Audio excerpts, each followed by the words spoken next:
नमस्कार। जय जय राम, जय सिया राम, जय हो बागेश्वर धाम सरकार, जय हो हनुमान जी महाराज। मेरे प्यारे सभी दर्शकों, एक पत्नी जब वह भगवान की पूजा पाठ कर रही थी, जब वह ध्यान में लगी हुई थी, फिर उसके पति ने अपने पत्नी के साथ में ऐसा क्या घिनौना हरकत करता है कि जिसके बाद उसके पति के ऊपर भगवान का ऐसा गजब का दर्दनाक कहर बरसता है कि जिसको जान करके वाकई आपकी चीखें निकल जाएगा।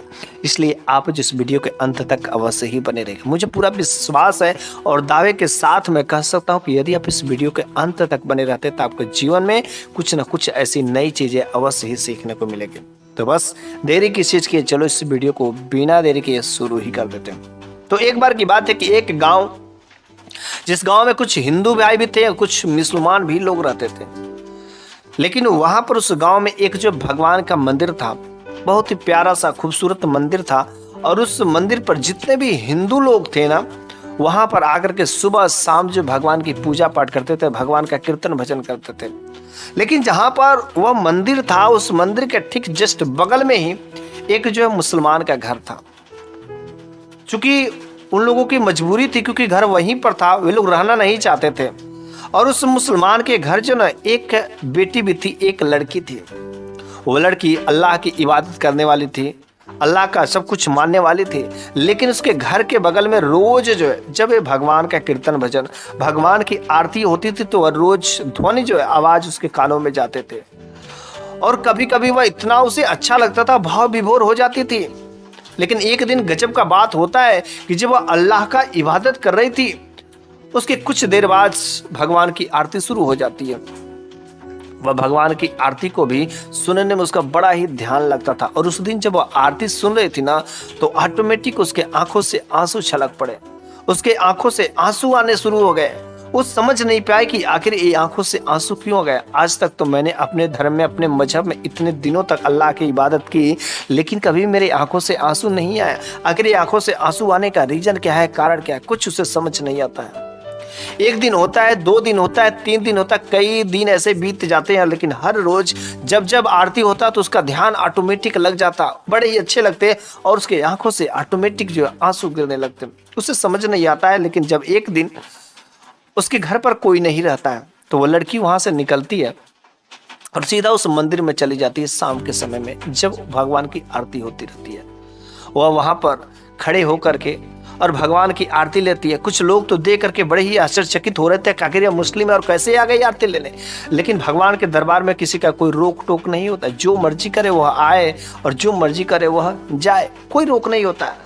और वहां पर वह आरती लेने के बाद सारे के सारे जब भक्तगण उस मंदिर से चले जाते हैं, तो वह लड़की वहां के उस मंदिर के पुजारी के पास में जाती है और कहती कि देखिए बाबा जी, मैं एक मुस्लिम हूँ और मेरे को समझ नहीं आ रहा है कि जब जब ये आरती होती है और इसका आवाज मेरे कानों में जाता है तो बड़ा ही अच्छा लगता है। मैं भाव विभोर हो जाती हूँ और बस मेरे आंखों से आंसू जो छलकना शुरू हो जाते हैं। आखिर इसका कारण क्या है? आज तक मैंने इतने दिनों से मैं अल्लाह की इबादत करती रही, सब कुछ करती रही, जैसा मेरे वालिदैन ने कहा सब कुछ मैं वैसे ही करती रही, लेकिन कभी ऐसा नहीं महसूस हुआ। लेकिन इनका आरती भजन कीर्तन सुनते ही मेरे साथ ऐसा क्यों हो जाता है? तो पुजारी बाबा ने कहा, देखो बेटी, तुम भले ही मुस्लिम हो, मेरे भगवान के दरबार में मुस्लिम और हिंदू हो, चाहे कोई भी धर्म जात का कोई बाउंडेशन नहीं होता, कोई रोक नहीं होता है। इसका मतलब यही है कि भगवान तुम्हें बुलाना चाहते हैं, भगवान तुम्हें अपने शरण में लेना चाहते हैं। बेटी, अगर तुम जो है रोज अगर सही तरीके से भगवान का कीर्तन भजन करोगे तो सब कुछ तुम्हारा असंभव कार्य भी संभव हो जाता है और भगवान तुम्हारी रक्षा करने वाला हो जाता है। और वह कई बार जो है अल्लाह की इबादत करती थी, उसे कहीं ऐसा महसूस नहीं होता था, जिसके वजह से अब उसे इधर विश्वास भी होने लगा था। अब वो अपने घर के छुप छुप करके वह जो भगवान के दरबार में अक्सर जाकर के समय भी दिया करने लगे।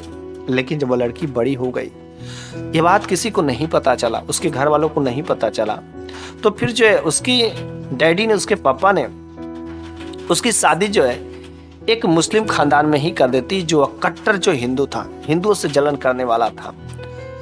वह आकर के उस पुजारी बाबा से कहती है कि देखिए जी बाबा जी, मेरी शादी तो उस घर में हो गई है जो हिंदुओं से बहुत ही दुश्मनी करते हैं, भला मैं वहां पर भगवान की पूजा पाठ कैसे करूंगी, कैसे मैं?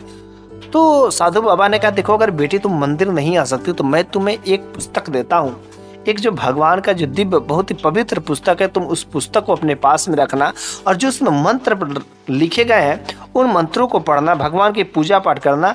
हर तरीके से भगवान तुम्हारी सहायता करेगा, क्योंकि भगवान की यदि सच्ची भक्ति करोगे तो वह अपने भक्त की रक्षा किसी न किसी तरीके से करता ही करता है।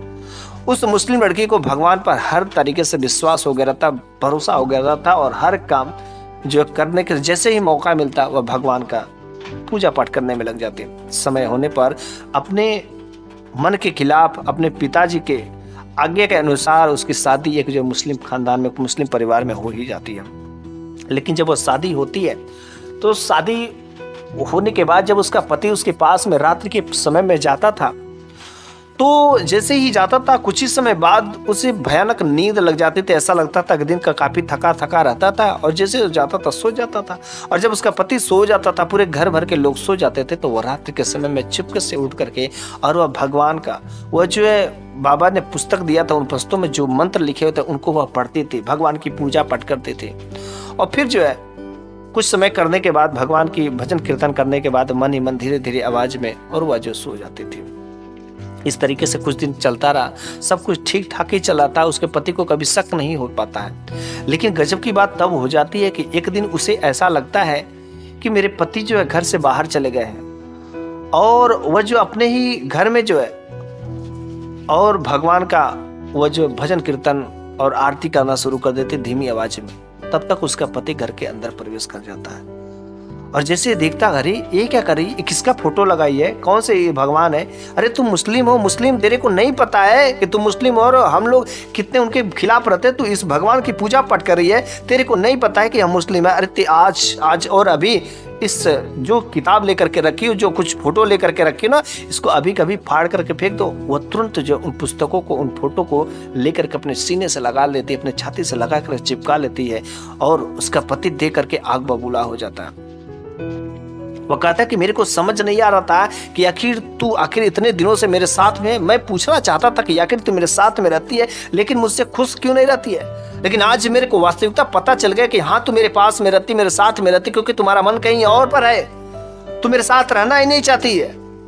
देखो, मेरे साथ शादी हुई है, पूरा अच्छे से हुई है, इस वजह से तुम ये सब गंदे काम छोड़ दो, ये सब फालतू के काम होते हैं, अल्लाह की इबादत करो, अल्लाह की सब कुछ करो, क्योंकि वही सब कुछ देने वाले हैं। वो लड़की कहती कि नहीं, मैं वो मुस्लिम धर्म छोड़ चुकी हूँ, मैं जो अल्लाह की इबादत करने वाली चीज़ों को छोड़ चुकी हूँ, मैं भगवान की भक्त हूँ, मैं भगवान की आरती भजन करती हूँ, मेरे को यहीं पर विश्वास है, यहीं पर करने दीजिए ना, क्या दिक्कत है। वो कहता है कि नहीं, इस घर में रहना है तो अल्लाह की इबादत करना है, जैसा मैं और मेरे परिवार वाले करेंगे वैसा ही तुमको ही करना है। वो लड़की कहती कि चाहे कुछ भी हो जाए, मैं भगवान की पूजा पाठ करना नहीं छोड़ सकती हूँ। फिर जो वो लड़का काफी गुस्सा होता है और गुस्से में आकर के 2-3 चपाटे मारता है। 2-3 चपाटे मारने के बाद जो है वह जो है काम से के लिए वह बाहर निकल जाता है। लेकिन जब फिर से वह शाम के समय में जल्दी ही घर लौट रहा होता है तो यह सोचती है कि पति तो अभी घर से बाहर चला गया है और ये अच्छा मौका है कि मैं यहाँ से निकल जाऊँ, क्योंकि मेरा इसके साथ बनेगा ही नहीं। या ये कट्टर जो हिंदू और मैं जो भगवान की पूजा पाठ करने वाला, दोनों का मेल कैसे हो सकता है, ऐसा नहीं हो सकता है। वो जो अपना बैग पर करके और घर से बाहर अभी निकलने वाली थी, तब तक उसका पति जो उसका शौहर जो है उसके सामने आ जाता है और वो कहता, करी तुम कहाँ जा रही हो और मेरे को छोड़ करके कहाँ जा रही हो, अरे तेरे को नहीं पता है कि मैं तुमसे कितना प्यार करता हूँ, कितना प्रेम करता हूँ, तो शांति से घर में ही रहेगी। वह कहती है कि नहीं, मेरा आपसे कोई नाता नहीं रह जाएगा, क्योंकि मैं भगवान की पूजा पाठ करने वाली और आप अल्लाह की इबादत करने वाले, और आप मुझे जबरदस्ती करेंगे तो ये मेरा दिल नहीं मान रहा है। मेरे को अगर सही से मेरे तरीके से रहने देंगे तो कोई दिक्कत नहीं है। वह फिर से 3-4 चपेटे मारकर उसका घर में ले जाकर के बंद कर देता है।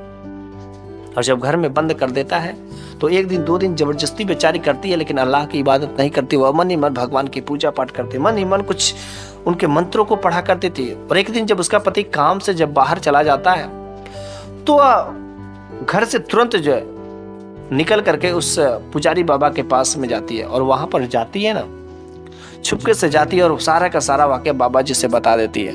बाबा जी कहते कि देखो, अपने पति से कहो कि शायद वह भगवान की पूजा पाठ करने लगे, वह भी इस चीज़ को मानने लगे। अगर वह भी भगवान के दरबार में, भगवान के शरण में गिर जाएगा तो सारी के सारे उसके कष्ट पार हो जाएंगे। वह कहती कि नहीं, अरे वो तो मानने वाले नहीं है। उसने कहा कि नहीं, अगर नहीं मानता तो कोई बात है, इसमें तुम्हारा कोई दोष नहीं, तुम अपना कर्म करते रहो, भगवान तुम्हारी रक्षा अवश्य ही करेंगे। फिर वह लड़की घर चली जाती है, और जब अपने घर चली जाती है तो अब तो उसका पति जान ही गया रहता, तो उसके पति के रहते हुए भी कभी कभी जबरदस्ती वह भगवान का आरती कीर्तन भजन करती थी। लेकिन कभी कभी उसका पति उस किताब को, उन बुकों को, वो जो पवित्र पुस्तकें रहती थी उससे छीनता था, झपटता था ताकि मैं फाड़ दूं। लेकिन जब जब वह छीनता था, झपटता था, उसको फाड़ने के लिए वह सीने से लगा करके नहीं छोड़ती थी। उसका पति एक दिन काफी गुस्से में आकर के उसको खूब मारता है, इतना मारता है कि उसकी हालत बिल्कुल ही खराब हो जाती है, बेचारी मूर्छित हो जाती, बेहोश हो जाती है। कुछ समय बाद ऑटोमेटिक उसको होश आता है। जब होश आने के बाद बेचारी सिसकियां भर भर करके वह जमीन पर पूरी रात लेटी रहती है। सुबह होता है, लेकिन जब सुबह होता है तो उसका पति कहता है कि देखो, आज मैं काम के सिलसिले में जा रही, अगर तुमको मेरे घर में रहना है तो मेरे अनुसार ही चलना पड़ेगा, वरना सोच लो मैं तुम्हारे साथ ऐसा मैं हश्र करूंगा कि दोबारा कोई मुस्लिम जो हिंदू की बनने की कोशिश नहीं करेगा, दोबारा कोई मुस्लिम जो भगवान की पूजा पाठ नहीं करेगा, वो अल्लाह की इबादत ही करेगा, और तुमने जो जरूरत की है ना उसका मैं तेरे को दिखाऊंगा। इसलिए खैरियत इतने में ही है कि तुम जो उन सब चीजों को फाड़ करके फेंक दो। वो कुछ नहीं बोलती है। उसका पति घर से बाहर जाता है, और पति के घर से बाहर जाने के 2-3 घंटे बाद दरवाजे पर ऐसा लगता है कि 4-5 लोग आए हुए हैं, और दरवाजा खटखटाते हैं। बेचारी डरी हुई थी, आखिर 4-5 लोग कैसे आ गए। दरवाजा नहीं खोलती है, लेकिन दरवाजा उन लोगों ने तोड़ देता है। दरवाजा तोड़ करके अंदर प्रवेश कर जाते हैं, और जैसे अंदर प्रवेश करते हैं ना, तो होता क्या है कि वह जो है उसकी पत्नी को, उस लड़की को धमकी देना शुरू कर देते हैं। कहते कि देखो, हमारे समाज में रहना ना तो अच्छे से मुस्लिम बन करके रहो, अल्लाह की इबादत करो, यहाँ पर कोई भगवान की पूजा पाठ नहीं होती है, तो यहाँ पर मुस्लिम समाज में रहेगी और हिंदू के काम करेगी। सोच लो, अभी तुम्हारी खैरियत है, वरना तुम्हारा पति तो हम लोगों के हवाले कर कर ही चला गया। अब मैं तुम लोगों के साथ कुछ भी कर सकता हूँ, तुम्हारे साथ कोई बोलने वाला, कोई टोकने वाला नहीं, कोई रोकने वाला नहीं है। भलाई इसी में है कि तुम जो मैं जो कैसा कहता हूँ कि वैसा बात मान जाओ। वह कहती कि नहीं, मैं कुछ भी हो जाए ऐसा काम नहीं कर सकती। फिर जो है वो अपने भगवान को याद करने लगती है। जैसे भगवान कृष्ण ने इज्जत बचाया था ना, वैसे ठीक यहाँ पर भी भगवान ने अपने उस वो राधा को, अपनी गोपी को जो है इज्जत बचाने के लिए आ गए। और जैसे उन लोगों ने इसके साथ कुछ जबरदस्ती छेड़खानी करना शुरू कर दी ना, बस तुरंत ऑटोमेटिक कुछ ऐसा, घर में बिजली लगे रहते हैं और बिजली में ऑटोमेटिक इतना फाल्ट जबरदस्त होता है कि चारों तरफ जो आग लग जाती है। और जैसे ही आग लगती है ना, ये चारों के चारों जो शख्स रहते, 4-5 लोग जो उसके साथ हैवानियत करने वाले थे, उन लोगों का शरीर आग में जलना शुरू हो जाता है। यह लड़की जो कोने बची रहती है, लेकिन तब तक जो है खिड़की के रास्ते से उसे मौका मिलता है और वहां से वह भाग निकलती है। जैसे भागते भागते बाहर जा रहे तो रास्ते में उसका शौहर, उसका पति खड़ा हुआ था। कहता, अरे घर में तो एक बहुत ही बड़ा विस्फोट हुआ, घर में आग चल रहा है और सारे के सारे लोग तो उसी में जल रहे, तू कैसे घर से बाहर निकल गए। उसने कहा, मैंने तुमसे कहा था ना कि तू मेरे भगवान के खिलाफ में जाएगा तो उन लोगों का ऐसा ही असर होगा जैसा उन लोगों के दोस्तों के साथ होगा। वो कहता है कि देखो, तुम भाग कहीं नहीं सकती हो, मैं हूं ना, तू कहाँ भागेगी, तू नहीं जा सकती है। वह पकड़ करके फिर से उसे पीटने लगता है, धोने लगता है। लेकिन तब तक अचानक उसके पति के शरीर में दर्द होना शुरू हो जाता है, और जैसे दर्द होना शुरू होता है वहीं पर वो गिर करके चीखने लगता है, चिल्लाने लगता है, कराहने लगता है।